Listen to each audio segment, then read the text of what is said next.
ഇന്ന് നമുക്ക് ഈ ഇരുമ്പാമ്പുളി കൊണ്ട് ഒരു അടിപൊളി അച്ചാർ ഉണ്ടാക്കാം കേട്ടോ. നമുക്കിതൊന്ന് കഴുകിയെടുത്ത് ചെറുതായിട്ട് അരിഞ്ഞെടുക്കാം.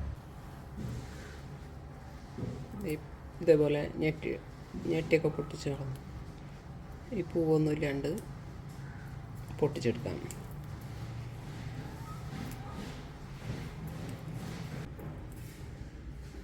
ഇതേപോലെ എല്ലാതും പൊട്ടിച്ചെടുക്കാം. ഇരുമ്പുള്ളി എല്ലാതും വൃത്തിയാക്കി എടുത്തിട്ടുണ്ട്. ഇനി ഇത് കഴുകിയതിന് ശേഷം അരിഞ്ഞെടുക്കാം. കഴുകിയെടുത്തിട്ടുണ്ട്. ഇനി ഇത് അരിഞ്ഞെടുക്കാം.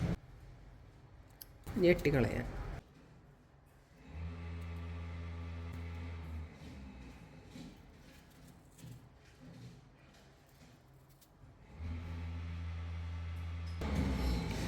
ഇതേപോലെ നാലാക്കി മുറിച്ചിട്ട് ഇടണമെങ്കിൽ ഇടാം കേട്ടോ. നമുക്ക് ഇഷ്ടമുള്ള പോലെ എടുക്കാം. ഇരുമ്പുള്ളി എല്ലാം അരിഞ്ഞെടുത്തിട്ടുണ്ട്. ഇനി ഇതൊന്ന് വെയിലത്തിട്ടൊന്ന് വാട്ടിയെടുക്കാം. ഇനി ഇതിലേക്ക് ഇഞ്ചിയും പച്ചമുളകും വെളുത്തുള്ളിയും ഒന്ന് നന്നാക്കി എടുക്കാം. ഇഞ്ചിയും വെളുത്തുള്ളിയും ചതച്ചെടുത്തിട്ടുണ്ട്. പച്ചമുളക് അരിഞ്ഞെടുത്തിട്ടുണ്ട്. ഇരുമ്പുള്ളി വെയിലത്ത് വെച്ചൊന്ന് വാട്ടിയെടുത്താണിത്. ഇനി ഇതിലേക്ക് കുറച്ച് ഉപ്പിട്ട് വയ്ക്കാം.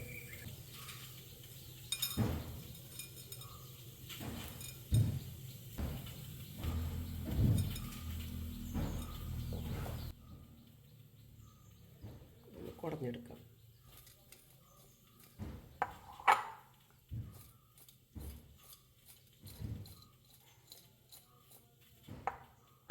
ഉപ്പിട്ട് വെച്ച് നമ്മുടെ സൗകര്യം പോലെ അച്ചാറിട്ടാലും മതി. ഇപ്പം നാളെ വേണമെങ്കിൽ നാളെ അച്ചാറിട്ടാലും മതി. ഇത് അങ്ങനെ തന്നെ ഫ്രിഡ്ജിലേക്ക് വെച്ചാൽ മതി.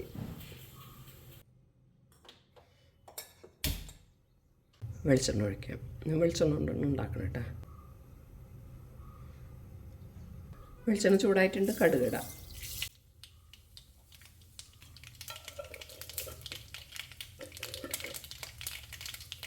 കടുക് പൊട്ടി കഴിഞ്ഞിട്ട് സ്വല്പം ഉലുവ ഇടാം. 1/4 സ്പൂൺ ഉലുവ ഇടാം. വറ്റൽമുളക് ഇടാം. ഇതിലേക്ക് ഇഞ്ചിയുള്ളിയും പച്ചമുളകും ചേർക്കുക.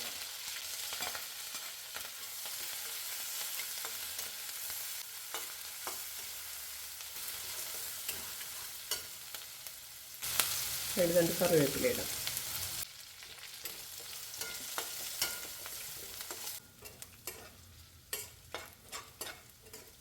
ഈ ഇഞ്ചി ഉള്ളിയൊക്കെ നല്ലപോലെ മൂക്കണം. അതിന് ശേഷം നമുക്കിതിൽ മുളക് പൊടി ഇടാം.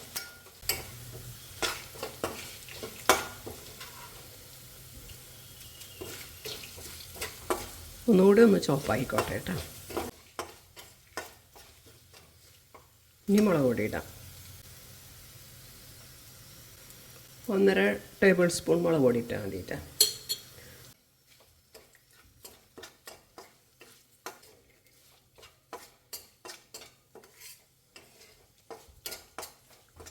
ഇതിൻ്റെ പച്ചക്കുത്തൊന്ന് മാറുമ്പോൾ ഇരുമ്പുള്ളി ഇടാം.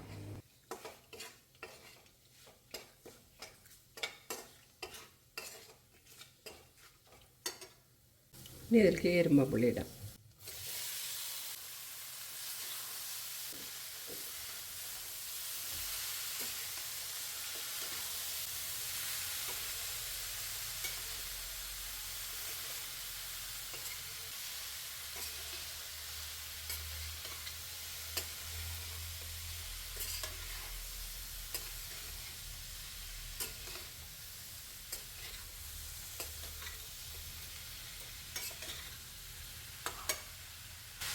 ഇത് ഒരു 1/4 ഗ്ലാസ് വിനാഗിരി ഒഴിക്കുന്നുണ്ട്.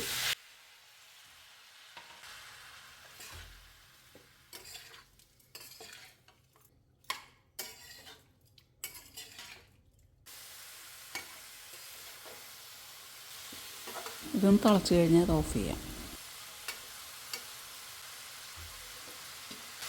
ഓഫ് ചെയ്യാം. ഇത് ഉലുവ വറുത്ത് പൊടിച്ചതാണ്. അതൊരു 1/4 സ്പൂൺ ഇടാം. കായംപൊടി അതൊരു സ്പൂൺ ഇടാം.